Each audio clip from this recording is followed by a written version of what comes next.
So Yahweh Elohim sent him out of the world that was his into a world not his. Sent him out of the Garden of Eden to till the ground from which he was taken, and he drove the man out. And then he put guards, the cherubim at the east of the gate of Eden, with the flaming sword to block the way.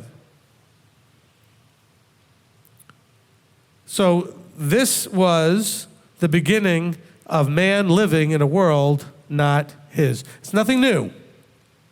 We have for the last 6,000 years been living in a world not his. And it started right here, when they chose to live in the flesh suit instead of to stay in the uncovered suit. The one, I should say, the covered by him, but uncovered by flesh. See, remember, look at the metaphor there. They were covered by him, and now they're covered by flesh.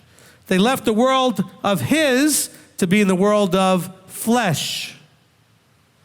In his world there was peace, but they didn't resist the devil, as we're told later in the scriptures, which is an acknowledgement of what was going on here. And so that cost them the world that was his, Elohim's, and put us in a world of flesh, a world not his.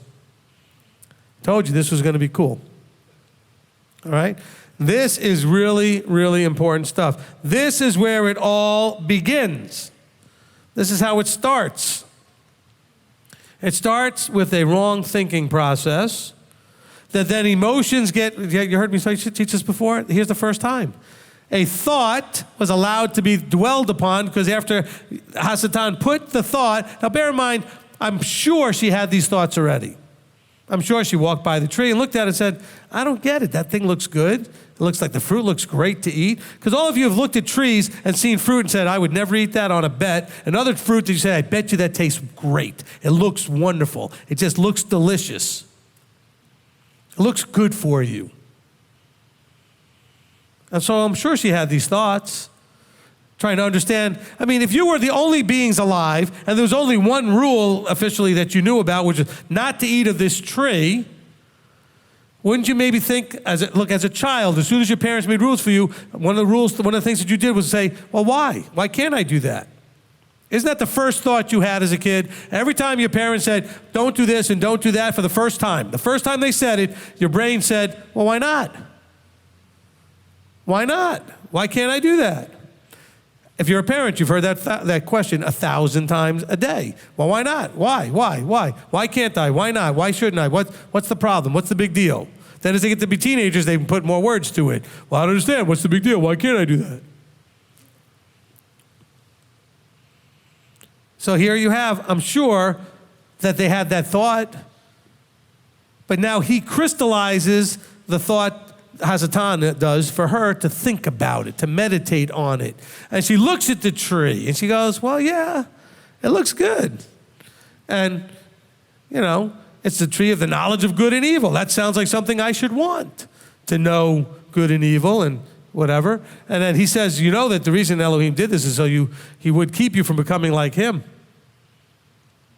Now, if the only beings that exist are you, your husband, and Elohim, I mean, this is all you know, and you're thinking, and clearly he's more powerful, and clearly you understand how he brought all this in and all that other stuff, but this might make me like him?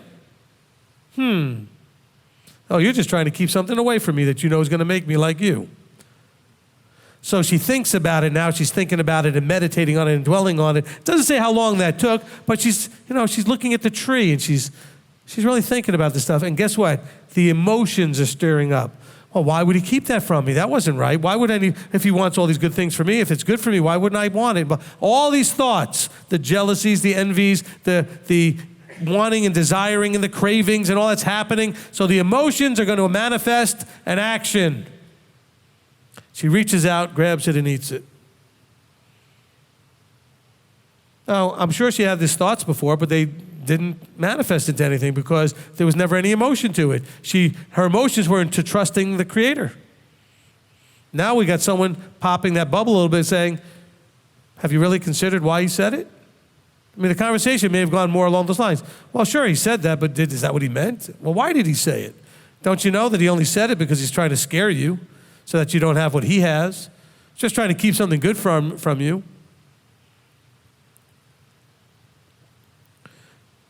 I've had people say things when I talk to them about their jobs. And they say, well, my boss called me to work in on Saturday. I said, well, but you can't do that. It's Shabbat. But if I don't go in, they'll fire me. And Yahweh wouldn't want me to be fired because then I couldn't take care of my family. That's a Hasatan thought. Yahweh does want you to take care of your family, and he wants you to do it not on Shabbat. And why don't you trust him, O ye of little faith? But I'll get fired. Okay. So what? If you're in your 50s, I'm going to say, just to kind of pick a random age that's old enough, you probably have been fired before for whatever reason, or laid off or something, and you survived.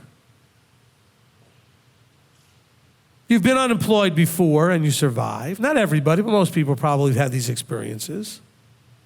You're trying to justify doing something you shouldn't do, which is what Hasatan does. He tried to justify to her something she shouldn't do by convincing her that it's okay. Now bear in mind that once that happened, her peace was disturbed. That's what he did. He disturbed her peace. And now without peace, she started making bad decisions. With emunah, you make good decisions, you have peace. Complete faith, complete trust.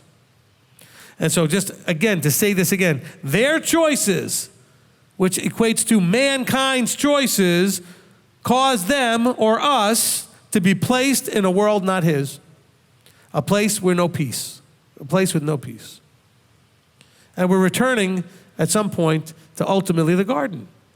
Revelation 21, the new Jerusalem comes down to the new earth from the new heavens, and we're going to have a place that's correct.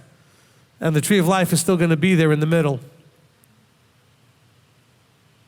But you notice the other tree is not there. There's only one tree. When they figured out that they made a mistake, last point I want to make before we end it for today. When you figure out that you made a mistake, just like them, don't do what they did. Don't hide. Teshuvah and repent. Repent and turn around and get back under the covering